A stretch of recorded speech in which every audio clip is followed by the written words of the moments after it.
Hi everyone. So thanks so much to everyone watching for coming to my talk. Let's get into it. So my name is Mari. Nice to meet you all. I'm based in the United Kingdom and I am, as Joe just said, going to be talking about escape rooms as Thinky video games beyond the screen. So as it says on screen now, I'm a Thinky game designer by trade. More specifically, I work freelance across a lot of mediums from like escape rooms, board games, video games, basically anything that has some kind of puzzle or thinky element. Count me in. I love that kind of stuff. And when I'm not designing games, I like playing them. So of all the different types of thinky games that exist in the world, I like escape rooms best. In fact, as of last Sunday, and actually this slide is wrong, it says 450. As of last Sunday, I've played 448 rooms. I was a little bit overconfident that I would just manage to squeeze 2 more rooms in, but close enough. But yeah, that's who I am. And so knowing all of that, it will come as absolutely no surprise that the topic of conversation is going to be escape rooms. More specifically, I'm going to talk for the next half an hour about the origins of the escape room industry as an example of thinky video games beyond the screen. So where like thinky video games and escape rooms sit in relation to one another in like history, I guess. So I'm going to touch upon history. I'm going to touch upon the overlaps between video games and escape rooms. And then I'm going to pivot more to talk about like the shared lessons between the two genres before rounding off with a few thoughts about like where do I think the beyond the screen genre will go next? So like where is the industry now and where I expect it to go next? And then yeah, if there's time for questions at the end, we can have those at the end. So if you're watching, as Joe said, if you're watching on live, drop them in YouTube, or I will be on the Discord afterwards. There is a channel for this chat and I'll be in there all afternoon. So yeah, lots to discuss. Let's get started. First of all, what is an escape room? Biggest question. So I've written on the screen that an escape room is a physical experience where teams of players are locked in a room in order to play a game requiring them to solve a series of puzzles within a certain amount of time to accomplish a goal, typically finding the key to unlock the room. However, more complicated than that. As you can see, I'm also going to go through the history about like that definition's changed a little bit of time. I mean, today we more imagine it sort of like typical gameplay is you're locked in a room for 60 minutes, you're going to be finding keys, you're going to be deciphering clues, rummaging through drawers, pushing mysterious buttons and seeing what they do. Basically, it's like a physical location, but you're fully immersed in the designed environment to solve puzzly adventure challenges. So my next question is, well, how long have they been around? And the answer to that is it depends. Escape rooms are a very, very new industry. So I've got a little timeline here and I've pulled out a couple of key dates. We could go back as far as the 1980s to see something similar in the form of like British TV shows like Crystal Maze and the Adventure Games long before I was born. But so I'm told, they were very escape roomy. It wasn't until sort of 2003, 2004, and 2007 when you start seeing actual escape rooms that players could actually come and physically play in a physical location. And then, of course, sort of from beyond 2011, they kind of take off across the world. So they start in Japan, but then they kind of roll out across Europe and they roll out across North America. Sort of 2014 and beyond, I would say, is when they get really popular in North America. But typically, as like an escape room enthusiast and someone who talks about the history a lot, I like to pinpoint that 2007 date as kind of one of the most important ones in escape room history. So the company up on the screen is called Scrap. They were kind of like the first people who actually sat down and were like, we have this concept of an escape room and we're going to make an escape room and we're going to call it an escape room and it's going to be the first escape room. So when people say, what's the first escape room? I say it's Scrap. But I'll get into a little bit more detail on that in just a second, because what I actually want to do on this slide is I want to focus on the definition for a little bit longer. If I go in with my imaginary pen and paper and I cross out the words physical and a team of, I want you guys to hold the new definition in your mind. So it becomes then an experience where players are locked in a room in order to play a game requiring them to solve a series of puzzles within a certain amount of time to accomplish a goal, typically to find the key to unlock the room. Cool. And that sort of sounds like a video game, right? So I'm going to go further and I'm actually going to start listing off a couple of like thinky video games that predate escape rooms by a long time. And we can talk about how many of those actually fit the definition and why. So first of all, I've got this game called Behind Closed Doors. So this was like a text-based adventure from the 80s in which you played the Balrog and you've been locked in your room by mischief makers and you have to escape. The second one I'm going to mention is Myst, 1993. So that's a first-person point-and-click adventure. It still exists today in various different forms like virtual reality. And you basically wander around this island solving various escape room-like puzzles to unlock more of the island to sort of, well, eventually succeed and escape. The next one is The Seventh Guest, also from 1993. So this one is a very theatrical puzzle adventure set in a haunted mansion where you go from room to room, I guess, to escape. And I say I guess because I'm actually still playing this game. I'm playing the virtual reality version of it, so no spoilers. I'm assuming you escape at the end, but I could be wrong. The next one on my list is MOTAS, so The Mystery of Time and Space. Again, similar thing. You solve riddles, puzzles, and escape from locked rooms. And last but definitely by no means least, I've also got The Crimson Room from 2004. This one's super important. It's talked about all the time in the escape room world as being like the first of its kind as well. So, how many of these fit the definition? I would say literally all of them. And actually, I would love anyone in the chat to drop more names of like puzzle games that fit this definition from like before the first escape rooms, if only because I want to then go away and play them. But yeah, there are absolutely tons of them. I mean, even if we take one of them, so like if I pause on the Crimson Room, because I found an old save file very recently and I got to play it quite recently, and the opening line was this: I drank too much last night. I thought, what time is it now? I felt thirst of the throat. The bed was different from usual. Is this a hotel? No, it does not seem like a hotel. I am shut up. I have to escape. That, my friends, is literally an escape room. In fact, it sounds like the briefing I've had to like hundreds of different escape rooms. So it's perfect, textbook escape room. But then I pose the question, if escape rooms already existed, then why did we, well, go and make escape rooms and call them something totally different? And that's basically the topic of this talk. So it's like escape rooms as the early Thinky games that went beyond the screen into reality. So going back to this slide for a second, because I want to just stay on the history for a little bit longer.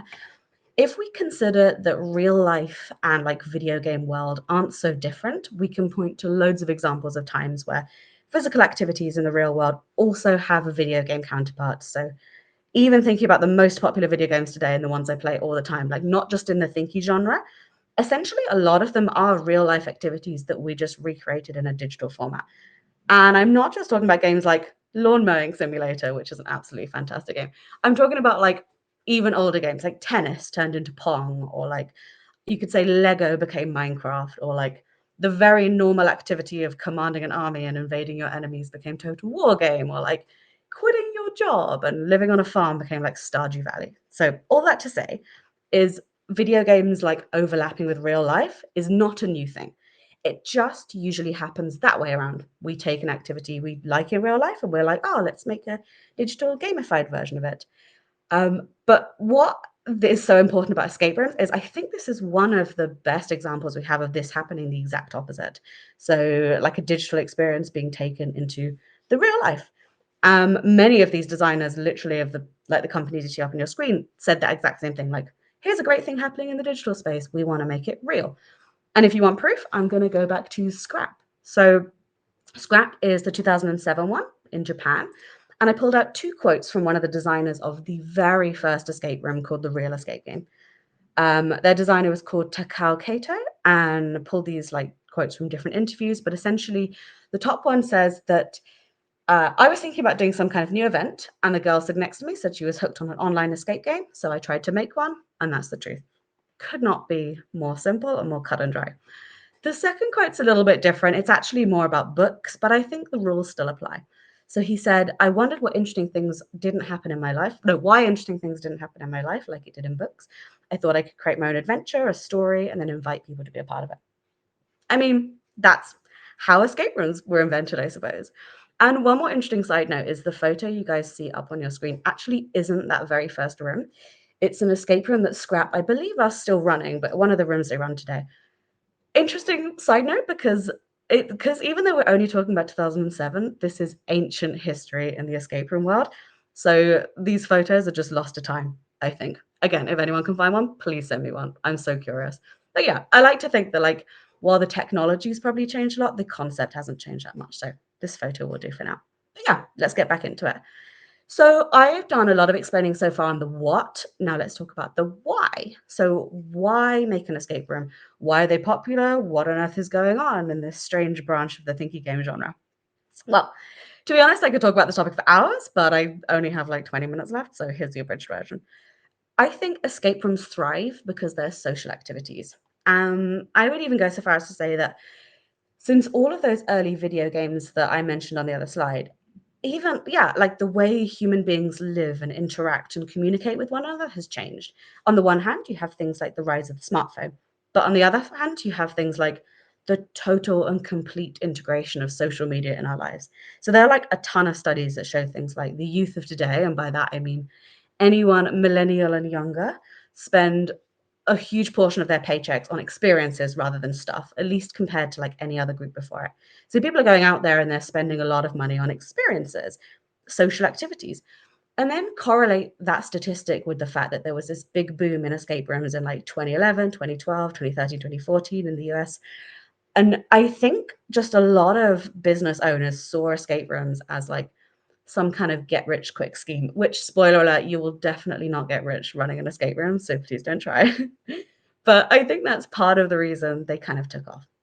Video games, on the other hand, much more solo activity, and in particular, thinky video games. And for sure, there are loads of exceptions, like so many multiplayer thinky games that are absolutely fantastic. But in general, I think as a trend, the more puzzly thinky video games are a little bit more solo. And so today, despite being a lot more connected in terms of like my phone's right there, for example, like people can text me anytime, any day.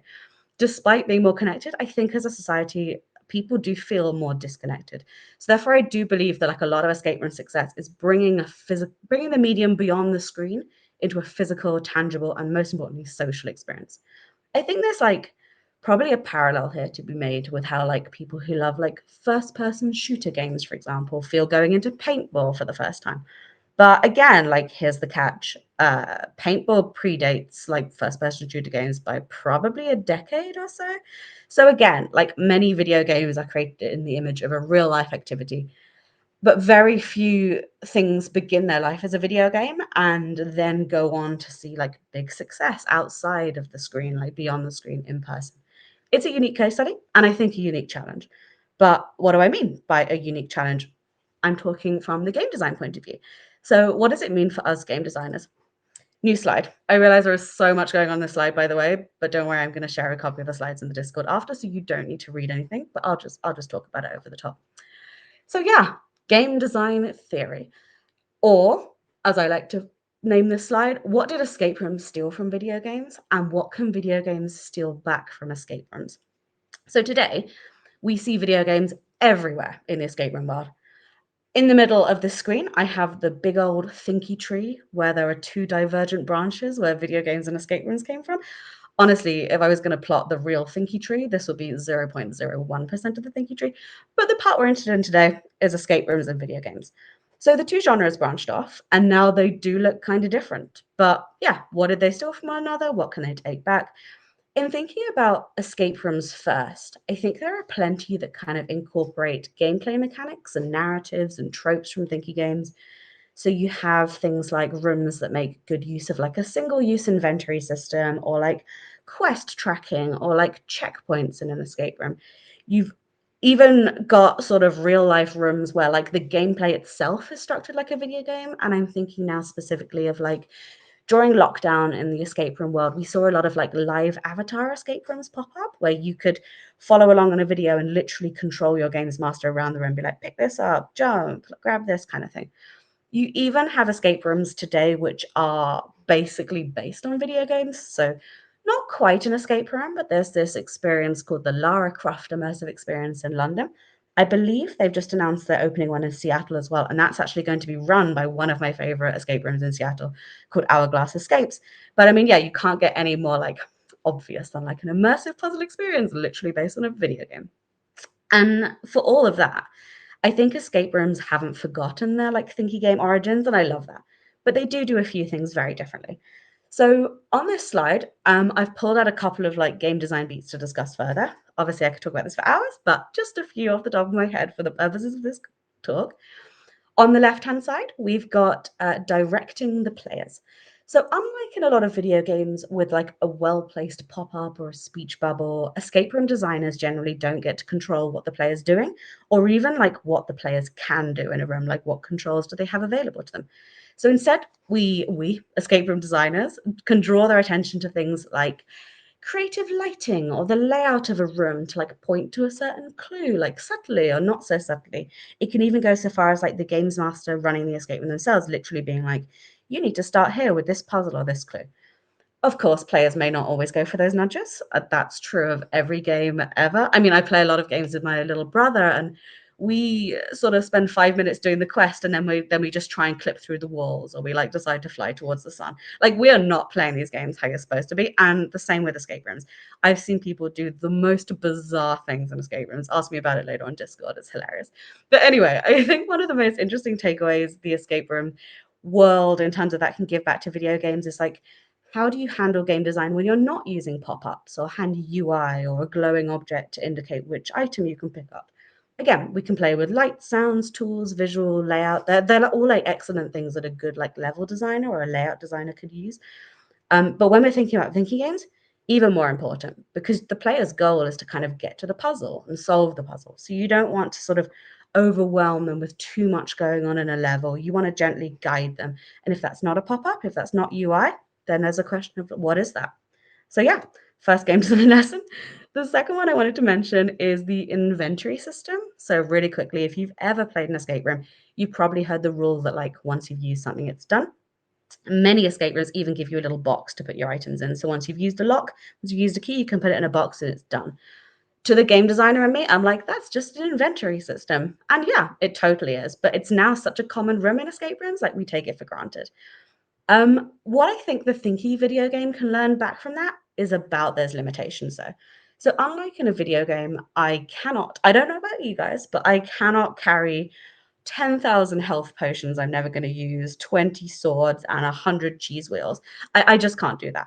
Escape room designers and escape room game masters have to be really delicate about what they do give their player, how many physical items are in the room, what needs to be carried from one room to the other.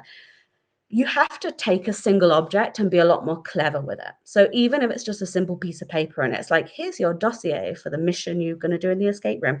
What is that dossier and like how can it be used later? Maybe there's something about an object or an item that then has to be used in a new way because you can't give the player hundreds of things to take in with them.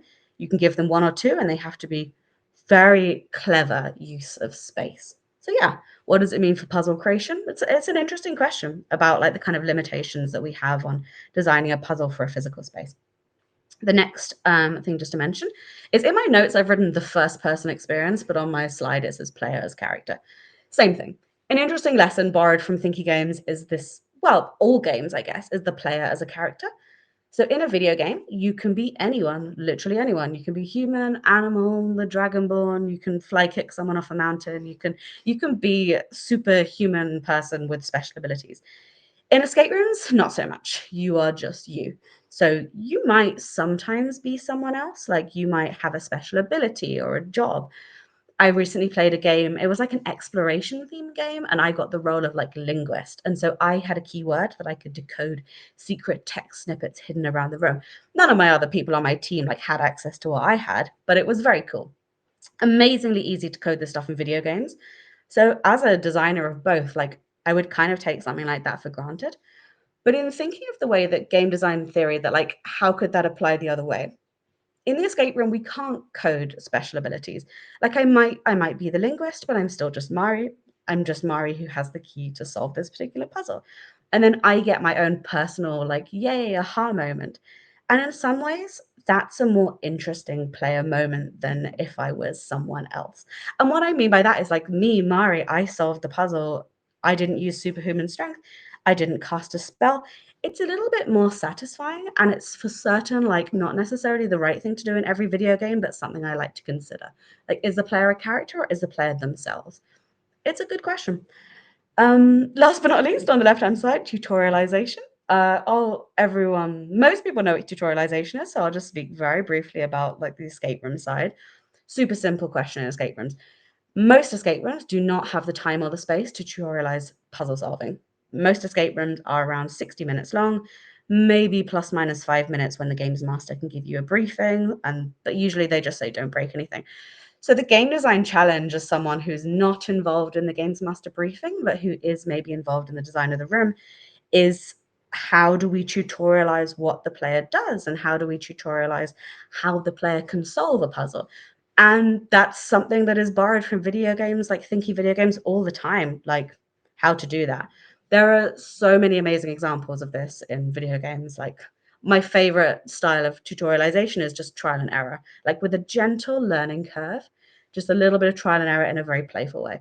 So I actually recently played the Lock Digital demo, which is just out and it's amazing, by the way. But that game in particular has players discover new words and their magical effects through like simple trial and error. So you write a little word and then it does a little magical effect and you're like, oh, okay, I've learned something. This is so similar to what you do in escape rooms. You find a lever, or you find like a weird little button, you push it, you make a mental note of what happened, and you're kind of like gently tutorialized through the different levels of puzzles you encounter in a good escape room. You can be very playful with it, you can be very physical with it. And it has a similar kind of like tactile aha effect to playing like a very satisfying puzzle game in the same way. So yeah, because escape rooms rarely tutorialize the puzzle solving, it just throws people directly in. It poses an interesting question when you consider what the game design lesson taken back into Thinky puzzle games as a video game is. Like, can it be more in world? Can it be more playful? What if we did away with the UI and the pop ups? Like, what does that look like? I think, yeah, maybe yes, maybe you can do away with all those things and still make an excellent puzzle game. It's an interesting question when thinking about the more video game side of it. Which leads me to the second set of lessons I wanted to discuss super quickly under the header of game design theory. And these are things that little bit flip that. It's like what escape rooms do well and what I borrow from escape rooms all the time for video games. So the first one, limitations and freedoms. I'll chat about them in the same way because in essence, they're basically the same. Unlike in a video game, all five senses are involved in escape room. So you got smell, taste, sound, sight, touch. I've played amazing escape rooms where it was like a chocolate factory and everything smelled amazing. And I've played escape rooms where like you had loads of like little jars of things and you had to like sniff them and like taste them to figure out which was which and identify flavors. And I don't know about you, but I've never done that in a video game. Similar things, but not the same. You can't have a taste puzzle in a video game. I'm going to go out on a limb and say that, but I'm very glad to be proven wrong. But what we can do with video games is play with a lot of other cool things. We can have time loops, we can have flying, we can have fly kicking bad guys across the mountain kind of thing. Like, but the point is still there. Across different mediums, we as designers get to play with different senses. And so no matter what sort of thinky game someone's designing, the takeaway from me is to think creatively about the rules of the constructed world. And what I mean by this is escape rooms we're constrained by silly, trivial things like laws of physics and gravity. But as a designer, that's kind of cool to like be constrained by something and have to design around a challenge.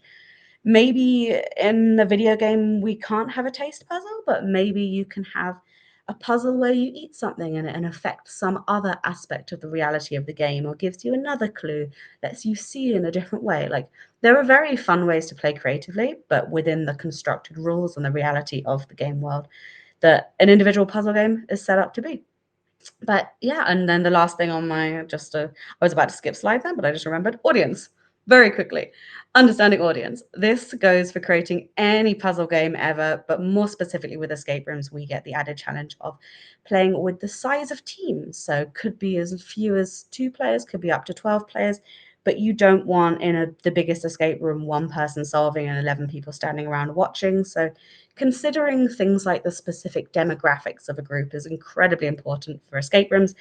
And yeah, goes without saying, but I love to pull that back into video games as well. Like maybe maybe it's a single player game, so maybe there isn't a second player in there working with them, but how do I split the puzzle across different places to allow for a player to explore? How do the players interact with NPCs? Where are the clues kind of like mixed up? If we think about the environment as another player, it's a very fun way to kind of imagine different design challenges. So yeah, game design theory, big topic, many thoughts. If you want to discuss this further, I'm all ears, but I will otherwise just skip to the final point of my presentation, which is the future.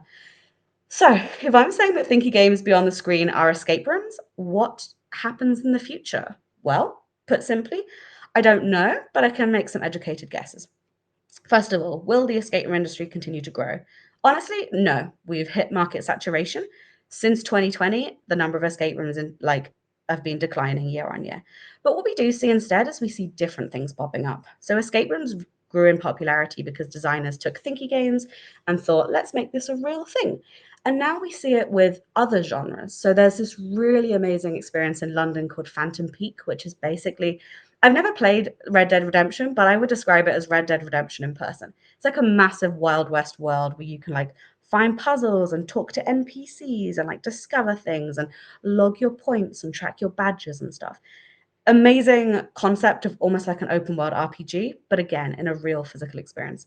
We also see sort of the rise of like the popularity of games in like China. I think they're called like murder rooms, and it's a multi-billion-dollar industry where you go and you dress up as a character and you solve a murder and you sort of have a scripted interaction with actors and other players. And yeah, if murder mysteries aren't thinky games, then I don't know what are. But another example of another genre thinky game beyond the screen that I barely even touched upon, which could have a whole separate presentation about it.